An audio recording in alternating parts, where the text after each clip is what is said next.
Football's only getting faster, and if you're not training the physical side of your game, you're falling further and further behind. And soon, you won't be able to keep up at all. But here's the good news. If you train the right way, you can make insane progress in minimal time. That's why I made this webinar. I'm breaking down my most popular program for footballers, so you can steal the entire blueprint or join the team and get coached through it. Either way, this will transform the way you train and your performance on the pitch. I hope you enjoy it.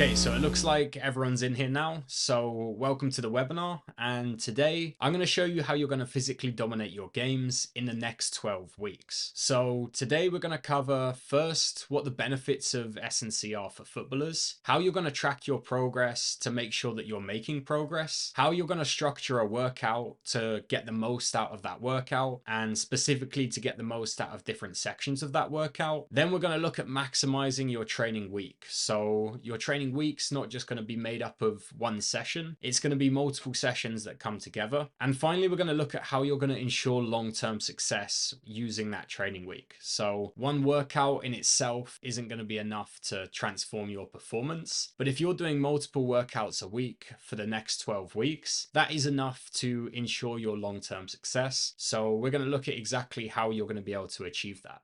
So a little bit about me to get started and essentially why you should be here and listening to me today. So I've gone through the traditional education pathway, getting my certified strength and conditioning specialist qualification. And I've also got a bachelor's degree in biology and psychology. As well as that, I've got the results to prove it. So I've helped over 100 athletes begin physically dominating their games. So pictured here is Casper. He's playing professional in England, and he came to me last summer for some help with his off-season work and specifically to help his deceleration in games. So over the course of the season and over the course of that off-season, we were able to work to not only improve his deceleration specifically, but also help him to be able to perform in all other aspects of his game, and importantly, go into pre-season in the best shape of his life, passing his fitness test easily and just setting himself up for a great season overall. And then finally, there's my own experience that I can bring to you. So I've played at top levels in England and in America, and every program that I do within my performance training, I've done it myself. I've done those workouts. I've experienced it firsthand. So you know that that program gets results, and you know that those programs and workouts flow naturally. Let's go a little bit deeper into what the benefits are of strength and conditioning for footballers. Now, there's a lot of common misconceptions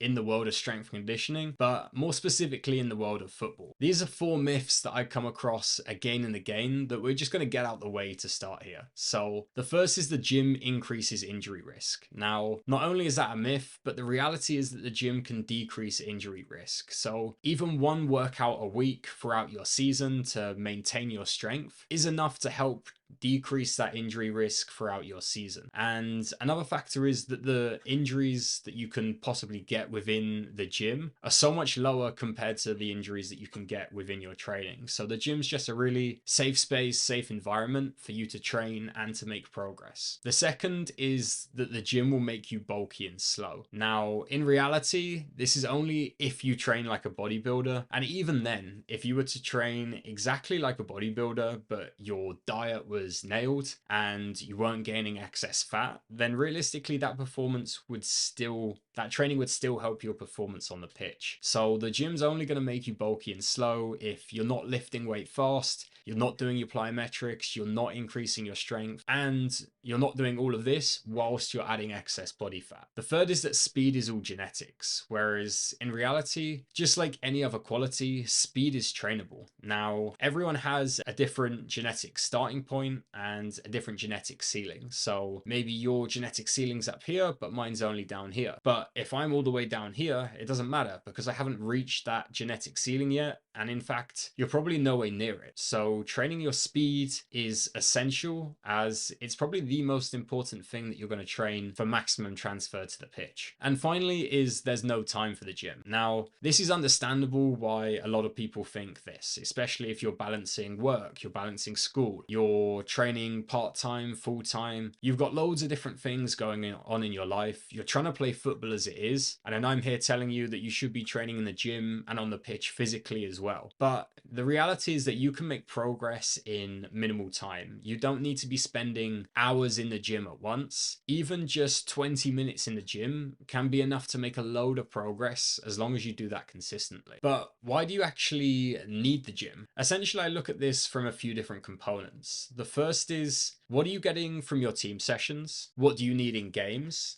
And what don't you get from football at all? So if we look at your typical team training session, you're going to be training in a shorter, more confined space. So what you're going to get loads of here is loads of acceleration, loads of agility. So those short spaces are really great for training those two sides of the game. And that's great because these two things are some of the most used components when you get into your games, which is great. But when you get into your games, you also need speed. So now we've gone from that shorter, tighter pitches and we've opened it up to a full-size pitch. You're now going to be hitting top speed a lot more, but also you're going to be playing for a lot longer at a lot higher intensity. So you're also going to need much more fitness for those games that you're not getting in your team training sessions. So that's something that we want to look at, but also we should look at what you don't get from football. Now, a lot of the time I say to my athletes, if you could get it from just playing football, then just play more football. Because at the end of the day, being more specific to the demands that you're needing and the demands of your sport is always going to be the best way to train.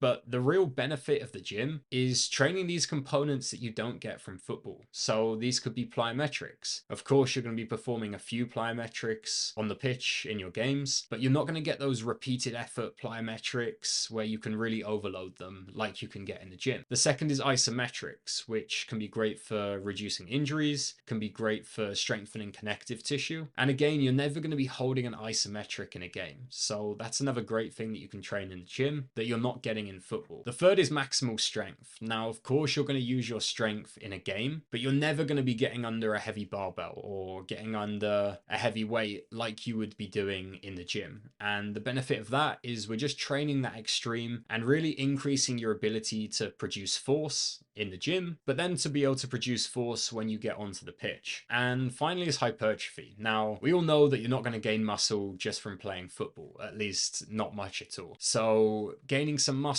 in the gym can be great for your transfer to the pitch, as now you just have a little bit more mass to be able to dominate your games physically. So all of this comes into just creating the ultimate footballer, and my goal is for that ultimate footballer to be you. So let's look at how we're going to track progress to make sure that the demands that we want to get and the adaptations we want to get are the adaptations that we're actually getting. So within all of my programs, and what I recommend for all of you guys is testing these things that you care about and you want to improve. Now, I like to test all of these, but maybe if you just have one or two that are really important to you throughout a period of time, then maybe you just test those to see how your progress is for those areas. So the things that we look at in the Ultimate Footballer program is speed, agility, power, strength, two types of fitness, and relative strength.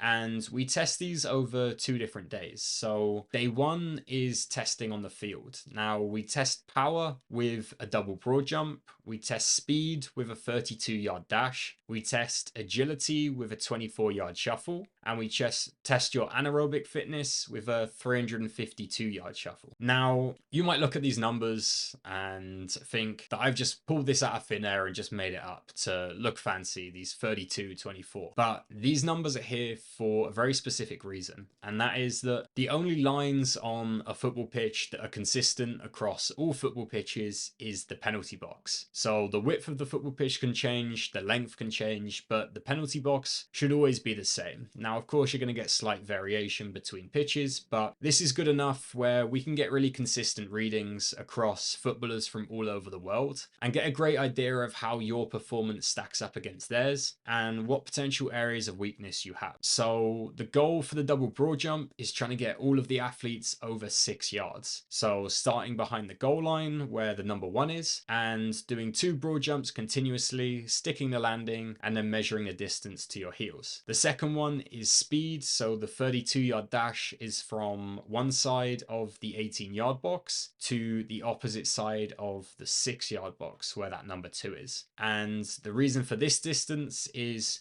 it should be enough for you as a footballer to hit top speed. So if you do have access to GPS tracking, we do include that as well. But otherwise, we just time that 32-yard dash and it gives us a great measurement of not only your top speed, but your acceleration. And if you can't hit your top speed within those 32 yards, that's something that we're going to look to improve on as well. The third is a 24-yard shuffle. So starting on the edge of the 6-yard box, turn, touch the penalty spot, turn, touch the goal line, and run back through the 6-yard line. And again, that's going to be a consistent way to test your agility. And finally is your anaerobic fitness. So this is your ability to run within a shorter period of time and is really essential for your performance on the pitch. So what that's going to be is one side of the 18-yard box to the other and back is 1. You're going to do that 4 times to total 352 yards. And the goal there is eventually trying to get you below 1 minute, which is a challenge, but definitely doable when you commit to a program. Now, the second day is going to be the gym-based testing, and we're going to look at 3 things here. So we're going to test lower body and upper body strength with a back squat and a bench press. We're going to test relative strength with pull-ups. So the relative strength is a great way to make sure that you're gaining muscle and not fat. So if you're gaining muscle and your weight's going up, but you're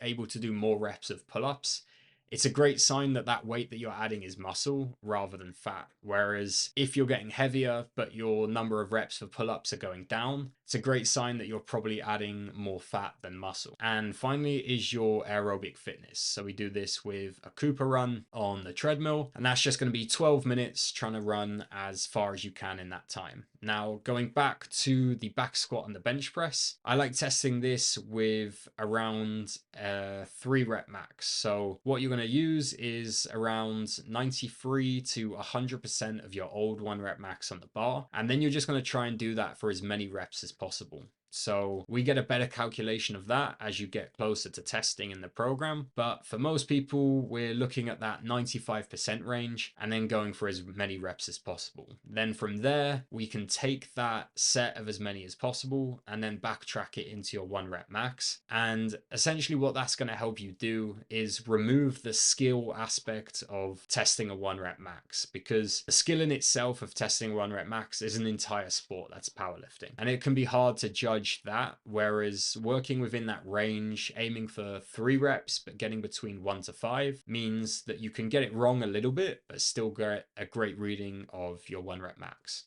So now, how are you going to structure your workouts to make sure that you're going to see progress in those test results? So this is the way that I typically like to structure a workout. So starting with your fastest movements first, your speed work, then your power work, then your strength work. And these are all exercises where we're going to move as fast as possible, no matter what the weight is on the bar or no matter what the weight is that we're lifting. Now, in an ideal world, this is stuff that I'd love to do before football. And then your hypertrophy, your resilience, your fitness is stuff that I'd love to do after football. But of course, in the real world, that's not always possible. So just working whatever fits for you with your schedule and your goals. It's really a 1% difference. What's most important is that you're getting these workouts done and that you're getting your fastest movements at the start of the session when you're the freshest. So then taking that individual session, then we're going to use those to build your training week. Some things to think about when you're building your training week and essentially your training split is your training goals. So if your goal is strength based, then you're going to be doing maybe more sessions in the gym than somebody who has a more speed based goal, where you're going to be looking to do more sessions on the pitch or on the track. The next is your training experience. So if you're completely new to the gym, maybe you just start off with 1 to 3 sessions a week, whereas someone that's more experienced can maybe up the number of sessions that they're doing a week. The next is the balance with football. So if you're training with your team 5 times a week, then maybe it's harder to get in those strength and conditioning sessions outside of that in the numbers that say someone that's only training 1 to 2 times a week is, and they have a lot more time to focus on that physical side of their game. So balancing with your football sessions is essential. And then of course is whether you're in season or in the off season, because in season your number one priority is making sure that you're ready to perform at your best in games. Whereas in the off season, then you're going to be spending a little bit more time focusing on that physical side of your game, and you don't have to worry about adjusting your training volume leading up to games every week. You have that period of time where you can be a little bit more fatigued. So this is the workout split that I offer within the Ultimate Footballer program, and I built this split for the person in mind that wants to maximize the number of sessions that they're going to do a week. And then from there, you can simply work backwards. So if you have 2 games a week, maybe you can only do 1 to 3 of these workouts. But if you have no games a week, then maybe you can do all 6 of these workouts. But it's a split that looks like this. So day 1 is a lower body session. Now, if you played it on day 6, so say Saturday, some people like to use this as an extra recovery day, which is fine. But for me, I like to try and push the workload a little bit higher at the start of the training week so that we can ease off towards the end of the training week as you're preparing for your next game. But that first day is lower body, second day upper body, third day is going to be your speed session on the field. Fourth day on Thursday, lower body day. Day before a game, get a quick upper body session in. And then if you have a game, great. If you don't, it's a great chance to work on speed and fitness. And if you do have a game, but you get limited minutes, then you've got that fitness that you can add in after the game as well. And you'll notice that some of these workouts are bolded. So those are the main sessions of the week. They're going to be slightly higher in volume, higher in intensity. And then those other sessions are your supplementary sessions. So that's essentially going to help you follow this periodization model, which we use 2 types within the program. So the first is undulating model, and this is weekly. So we're working high, low with our sessions to try and maximize output, but also minimize fatigue and make sure that you have a chance to recover between those higher intensity workouts. So throughout the training week, you can see that we start on Monday, relatively high, drop off on Tuesday for that upper body session, high again for that sprint session, a little bit lower again on that Thursday for that lower body session, bring it back up on the Friday with the upper body session, and then obviously game day or another speed session on the field is going to be a high intensity day before we take Sunday off to recover. But then if we look across the training phase and the training block, we're going to use more of a linear periodization model. So that is starting with the higher volumes, so lifting for slightly more reps, but slightly lower weights. And then as we progress through the weeks, that volume drops off, but the intensity is going to be going up. So building a little bit more muscle towards the start of the phase, and then using that muscle to then progress on as we move through the block and through the phase. So this all goes into ensuring your long-term success with these periodization models, as it helps you stay fresh for longer throughout the program. And we also use a few deloads throughout there as well. But in terms of this as a whole, it's more than just one workout. So you have that periodization, but more importantly, you have the coaching. If every exercise you're doing can be improved by 10%, which it can through coaching, then you're going to be making way more progress throughout that training block and throughout that training phase. So that's something we offer within the Ultimate Footballer program, is video feedback on every lift. So you simply upload a video of you sprinting or lifting or doing whatever the exercise is, and I can give you 1 or 2 little coaching points that you can go away and next time put into practice to get more out of that exercise. And that's just, again, just a continuous cycle of small improvement by small improvement. And throughout that training block and the training phase, those little improvements compound to the point where what you were getting out of the exercise here is now here. So now for every rep you're doing, you're just getting so much more out of it. The next thing is nutrition, because if you're not eating and fueling your body right, then you're not only going to struggle to get the most out of your training sessions, you're going to struggle to get the most out of your body on game day, but you're also maybe going to be carrying too much body fat into those games. And that's just more weight to carry around the pitch. And as the famous saying goes, fat don't fly. So taking care of your nutrition, improving your body composition is a surefire way to improve your performance on the pitch. The next, of course, is football. And that's something I love helping out my athletes with, because I've had my own journey through football, some ups and a lot of downs. And even though those downs seem so negative in the time, for me, going through so many of those moments, like getting released, not getting a contract, not getting any minutes for a team, having to move clubs, those low points within football have made me so much stronger, but also give me a great perspective to help you guys with your football journey. So maybe your question is, should I play for this team in a lower division and get more minutes, or should I try and push up a division and risk not getting so many minutes? Or should I play youth football here, or should I go and play men's football here? So those are decisions that I can help you with. Another thing is just the community aspect of the program. So within the Ultimate Footballer program, we have footballers from all around the world that are helping each other to get better, whether that's giving advice to somebody or giving them opportunities in a different country, a different city, whether that's connecting with other people or motivating people for a workout, seeing someone else on a leaderboard and trying to beat their score. So many things go into making it more than just a workout, but also more than just a program. The next thing is your mindset. So as I said at the start of this, I have a degree in psychology. So that's something that I am very passionate about and can help you with. So one of my favorite things to think about from a mindset perspective is that as you go into your next game, you have more experience going into that game than any other game that you've ever gone into before, because you're older, you've played more minutes, you have that experience from training, you have that experience from your last game. So even if those last games have been going badly, they haven't been going as you want them, having that experience means that as you go into your next game, you are literally in the best possible place you can be, and you have more experience, so you ultimately can perform at that higher level. And of course is tracking your progress over time. Now the end goal of this program is to give you progress. So we're going to track your performance when you start, and you're going to see